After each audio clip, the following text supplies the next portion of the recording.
thing together. It's the problem of not understanding. Even that one will come to pass. How many things have we seen so far come to pass? And they are very high in the past. What was the first one? In-law. Huh? In-law was the second one. What's the first one? Crying babies. They don't stay forever. Even that one will come. Don't allow the crying baby to cause you. And that's what a lot of men do. They just give up on the girl. Especially when the babies are growing. That's when men start mangering, isn't it? Because he comes home and the darling was lost in the baby. Okay, I'm also talking to the ladies. Don't make that mistake. Are we together? Yes. Remember, this girl, this baby will come, but this guy will come to stay. Now, so you must be careful. Do not misplace your relationship with your husband because of a person who will come to pass. And you are losing the one who came to stay. It's important that you understand that, because a lot of you hide under the baby. Can we go out? What's wrong with you? Are you a father? How can we go out? We have a baby. Now, this baby, you need to understand the whole day, the baby was a house girl, isn't it? Yes. They will not die if one evening they stay with the house girl. Go out. Am I communicating? Yes. Yeah. You must go out. Let the baby cry. Because it will come to pass. And one night out per week cannot make the baby die. Are we together? For work, you are willing to go. But with your man, no, the baby is crying. What does the baby crying when you went to work? It is very clear. You are passing all the message to the man. He doesn't matter in your life. Your work matters, your baby matters, your husband is just an additional appendix to your system. Now it's important for him to know he matters, isn't it? So don't say, how can we go out? Say, let's not go out today, but I really want to go out with you on Friday. Is it okay? Now he has something to look forward, isn't it? Yes. Don't make him look like he's sinning for asking you to go out. What's wrong with you? Are you a father? How can you ask? Now, he will never ask you again. But he will not be tempted to go out with somebody else. Or because you forgot, the baby will come to pass. They are not coming to stay. Even the crying. The same thing with the husband. Please remember, this girl is the same girl, isn't it? She's only unwise with the way she is handling the two boys. The baby one and the big one. The firstborn and the secondborn. That's the only problem she has. But once the secondborn has gone out of the way, the firstborn will become real, isn't it? So since she is coming back, don't make long-term ruin because of something that will come to pass. She will come back. So don't go away. So when she comes back, you are not available. Why? Because your heart has been stolen by the people you take out. Because you could not wait for that one. And that happens even during pregnancy. Isn't it? Yes. During pregnancy, the lady is not available. The lady is not available. Says when you do ever become available. Things are getting worse, not better. You just feel 9 months. It's too... As if you are not responsible for the cause. And so many men have to find another way of sorting themselves out. How did you do the damage if you don't want to take responsibility for the damage? So you need to wait. Are we together? By trying to go out of home, there are several possibilities. Number one, you think you are joking, but that girl could take your heart. And there are many women who don't want you as a husband. They just want your heart. And my friend, the moment another woman takes your heart, and he's not even interested. If you say, may I marry you? Ooh, me. I'm not the type to be married. I just want to enjoy you. And you still have a wife. It is psychological trouble. In psychology, they call it cognitive dissonance, where your feelings are towards one person, but the facts are towards another. You have no stability. That's why people end up starting to drink. Others actually literally get depressed. Or because during pregnancy, they went to somebody else. And you thought it's just a sexual issue. How do you know the heart will not also disappear? And once your heart disappears, that's why people use the term falling in love. Falling in love is not walking in love. You don't know how you fell. And you can actually fall. I keep telling young people, don't fall in love. Walk in love. So sometimes men are serious. I love my wife, but I can't wait for 9 months. So they just pick a girl, thinking it's a joke. Do you know you can fall in love? And once you fall in love here, you are fallen out of love at home. And you'll be in that chaos for years to come. By the way, even after you are dead, the trouble will still be there.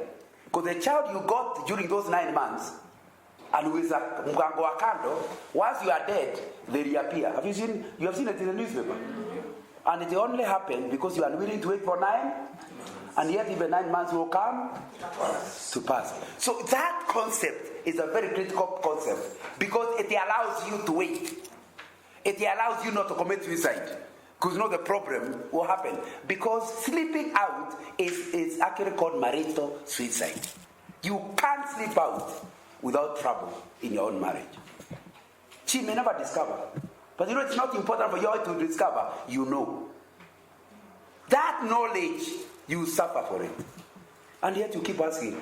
Sometimes she tells you, no, not tonight. And you start wondering, does she know? No, she doesn't know. The trouble is you. You are suffering. And yet she does not know. And you'll suffer. You'll suffer. I'm giving the impression that that's a main problem. These days women are doing it, isn't it? Yeah. So the husband is like a fool. He has no idea. I'm married to a fool. He can never discover. He does not have to discover. The moment you have slept with another man, it will interfere with your own bed. Every time you sleep with your husband, you start imagining, is he better or worse? Now, that debate is the one that will make sure you can't enjoy sex in your own marriage. Because of comparing. And you can't help it. After all, it was the other night. Now, surely you can remember. So you keep wondering, what happened to my bed? My husband was so wonderful. Nothing went wrong. It's you. You started having a center of comparison. Are we together? The other one is you start feeling like sex. I sinned. Oh God, I sinned. And that's in the middle of the act. Now, once you start thinking about how you sinned, any hope for you? No. And it was all brought by something your spouse does not know. Just because for a while, your husband went for a course to Japan for 3 months. And you felt like he's in Japan for 30 years. And it was only 3 months. You forgot even that one will come to pass. It's a critical thing because if you understand it, you can't dare. So it's important that we understand that. So we said there is a baby time and even the pregnancy. Then number 2, they are in-laws with all the challenges of in-laws, but they don't last forever. After all, I started being an in-law. Then I was okay with my father-in-law. Then now I'm a father-in-law myself. This is a passing thing, isn't it? So it shouldn't be something that you need to understand. So we understand it. If they don't like you, like them until they accept you. Are we together? Don't start creating a big problem of a matter that will finally pass. And what was the third one? The babies, in-laws, and unemployed husbands. Sorry? Yes, unequal incomes, which is temporary, isn't it? Yeah, because you may be earning more money, then your husband begins a business. And it is bringing 3 times your income. Are we together? Then you start wondering, may I come back? Where? Because the husband knows already that you don't love him, you love his money. That's when he got less money, you chase him away. So remember, these things are not permanent and pensionable. They will come to pass. So the challenges I had in my first years of marriage are not the years for the next 7 years. Why? Now the babies are born. The second problem is school fees. Because by the time you are 7 years, everybody is starting to go to school. And these days, nursery school and primary are more expensive than high school. Am I right? Yeah. So that is a big bang. You start with a big bang. People are really dying for high school to come. Because the school fees will go down. That's why I don't agree with a lot of you. You want to take a child in a private school and then want to take the child to Alliance and knock out the people who could not go to private school. Isn't that there has been the debate? Me, I support Ole Kiapi. Do not discriminate against private schools, but don't give them extra power either. If 30% of the students are from private schools, 30% of the places must go to private schools. That means you are not discriminating against it. But to actually allow private school, who are only 30% of the candidates, to take 70% of the national schools, that's discrimination against the poor, isn't it? Yes. And you know the poor person has no other place. He doesn't go to Alliance, you stay in the village. This other one, if he doesn't go to Alliance, you start sending him to the great high school. He will go to McKinney, isn't it? After all, if you could afford McKinney Primary, he can also afford McKinney Secondary.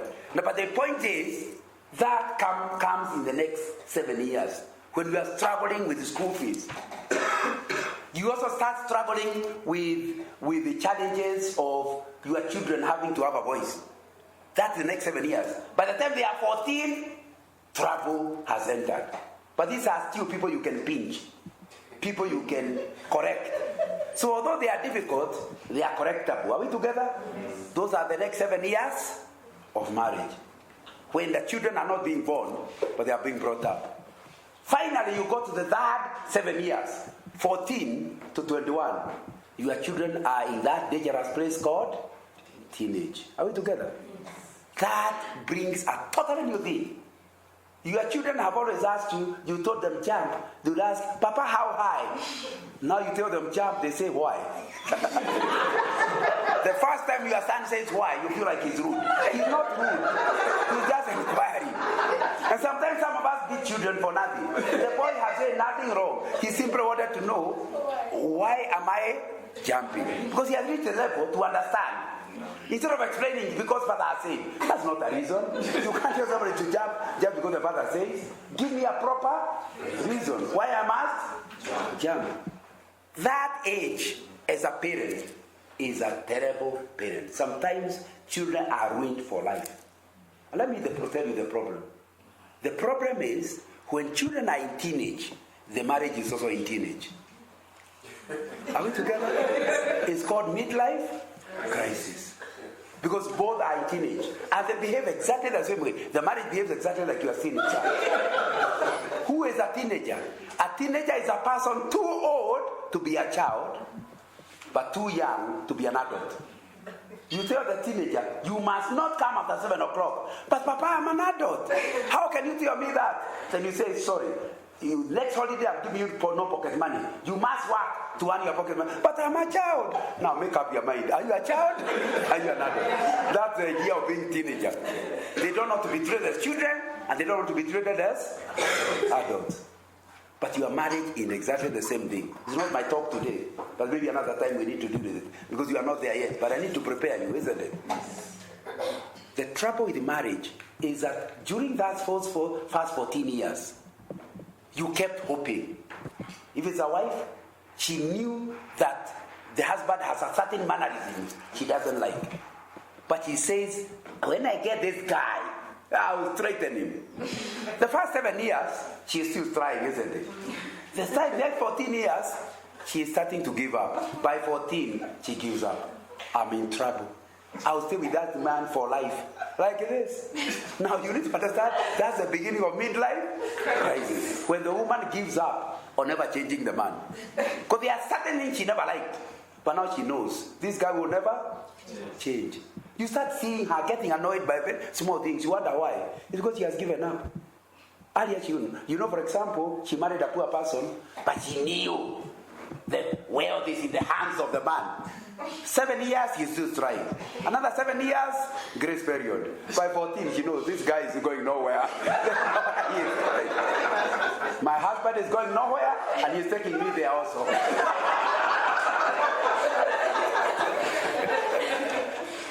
And you start realizing there is going to be trouble. So you start seeing problems that don't make sense. Because she can't start telling you that I hoped I could change you. She just gets annoyed very easily. And it's the same thing with the husband. The husband married the girl knowing he had certain weaknesses. But surely I will sort her out. 7 years, she's not changing. Another 7 years, she's not changing. After 14 years, this woman will never change. And you start treating her without hope. And it's soon visible. Earlier, she could make ugali, even when it's not good, you don't comment. Now every night you keep saying, what's wrong with your ugali? And yet he has cooked me for 14 years. Has the ugali changed now? The ugali has not changed, but earlier ugali had room for improvement. This one has no hope. See, the ugali, I've been condemned with the ugali the rest of my life. So you start realizing the implications of midlife crisis. It has to do with that idea that, if you left university around the age of 25, add 15 years, how old are you? 40. You have had people say life begins at 40. It's only they never tell you which life. It's the midlife crisis. Because if you marry around 25, by 40 you're married for 15 years. Your children are teenagers, your marriage is in teenage. At 40, especially when we were retiring, I retired at 55. When you retire at 55, all of a sudden you can see retirement is very near. This guy is retiring. To what? Where will we go? He doesn't even have a mortgage. He has not even talked about it. Surely. How will we pay rent once the guy has been retired? Can you see the trouble? You are not, although currently you are earning enough, you are enjoying enough, your problem is not now. Your problem is after retirement. You have retired before retiring. And you are suffering in advance. You have brought fire to suffering. And that is what is messing up your marriage. After 21 begins a new season. From 21 to 28. This is the season of marriages of your children. Am I right? Yes. When your children are now 21, one loses after another. You start suffering a different type of a problem. These are no longer people. They don't need your school fees. It is the question of, do they respect you? Are they friends with you? Because they are finishing university and going on their own. Then you realize, for your son to ever visit you, you have to beg him. And you don't feel nice about begging, isn't it? Then you discover that they talk with the mother on the phone. You realize, you are the one spoiling my children. As if they are not her children either. But you're starting to blame an adult child on your wife. Are we together? No, that's my age group. That is the problem now you start going through. Where you are in total mess because your son is different. By that age, your children know more than you. And that's a very uncomfortable thing. You have always told them. Now they are starting to tell you. Now you buy some land in Kitale. Some people say that's a waste of money. I read the World Bank paper yesterday. It was saying wealth is not in land. It's moving. Papa, how can we waste you up? Who are you to tell me? After you have thrown him out, at night you say, but my son had a point. You are so sorry, but you feel you are too proud to tell your son, sorry. Can you see the things you go through? Unfortunately, I just wanted you to understand that we need topics. That's why I was asking we divide up. There are topics that must be covered in the first 7 years. Topics must be covered in the next 7 years. Topics must be covered in the third 7 years. Topic must be covered in the next 7 years. After 28 years, all the others I can lump together to the empty nest. The empty nest. And how to deal with each other when you're looking at death to the face. One possibility, I will not die, which is a lie. Another one, I will die in pain. After all, my mother had cancer, I also get cancer. So you start getting cancer in advance. You are suffering as alone. You have no cancer yourself, but you're imagining it. Are we together? Yes. So you go and your mother is so depressed, you wonder what has happened. Has our father beaten you? No. What's the problem? She can't tell you that I'm imagining I have cancer. You just wonder what has gone wrong with my mother. She is depressed. She is going through the other years beyond 28. Because at that time, if you marry 25 and you are 28 marriage, you are going towards 60, isn't it? Now, anyway, let's not discuss that topic. But I hope I've introduced the seasons. They are called seasons of life, isn't it? And you can see how the seasons of marriage Now, out of curiosity, you go ahead. why are they in 7 years? Because the Bible had a figure 7 as a complete number. But that aside, it is true. There, you can see what I'm telling you makes sense. That at 7, you are likely to have had all your children. Am I right? So the first 7 years are childbearing years. The next 7 years are years of bringing up toddlers and primary school children. The next one is 3 years of managing teenagers. And I'm picking the major issues. There are all other issues we are not mentioning, but the major issues in each place. So you can do it in 5, but 5 is too low. Most people have not finished having babies after 5 years. Yes, so it will interfere with the next range. Are you getting my point? Yeah, but there isn't a law. There's no law written somewhere in Jordan. You can change it.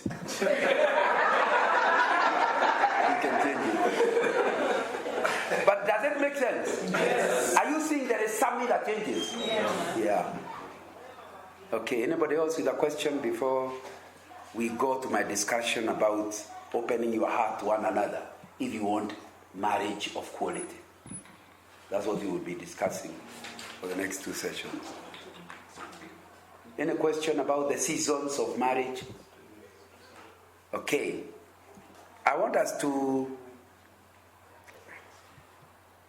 start looking at the issues that can help you to live with an open heart. Let's first of all look at Ecclesiastes chapter 8. Ecclesiastes, I was told you have to carry your Bibles. Ecclesiastes chapter 8.